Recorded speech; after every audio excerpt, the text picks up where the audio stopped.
Welcome to Emergency Insights. I'm James Carter. Today, we're discussing Crohn's disease, a complex, relapsing inflammatory condition of the gastrointestinal tract. Joining us is Dr. Emily Wang, a specialist in gastroenterology. Dr. Wang, thanks for being here. Thank you, James. It's a pleasure to be here. Let's start with the basics. What are the hallmark symptoms of Crohn's disease? The most common symptoms include chronic diarrhea, abdominal pain, weight loss, and fatigue.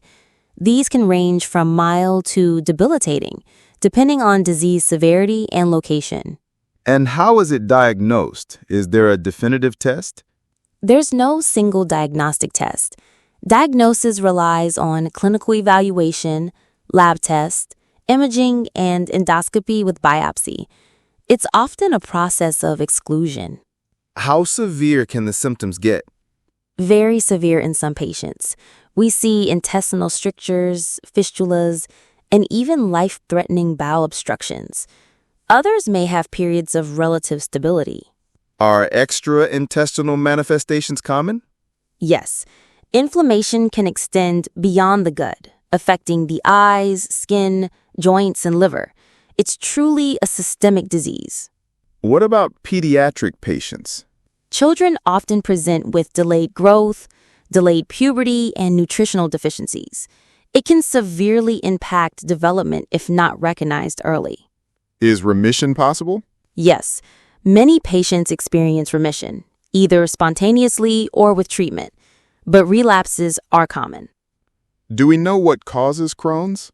The exact cause remains unknown, but we believe it's multifactorial.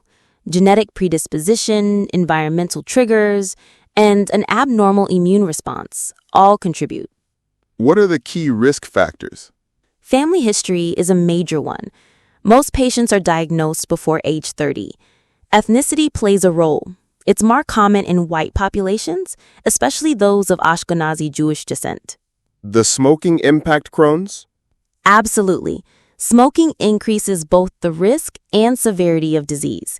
It's strongly discouraged. What are the key diagnostic tools?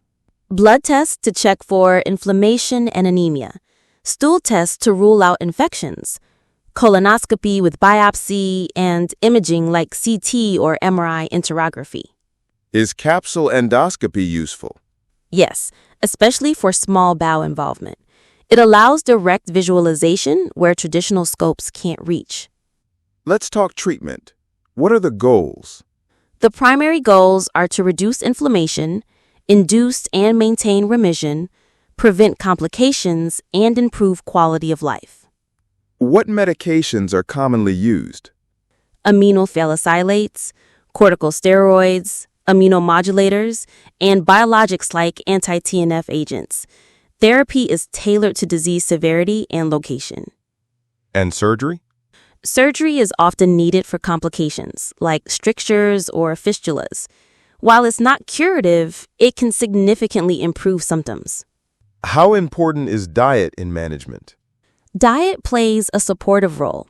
There's no universal Crohn's diet, but patients often benefit from individualized plans developed with dietitians.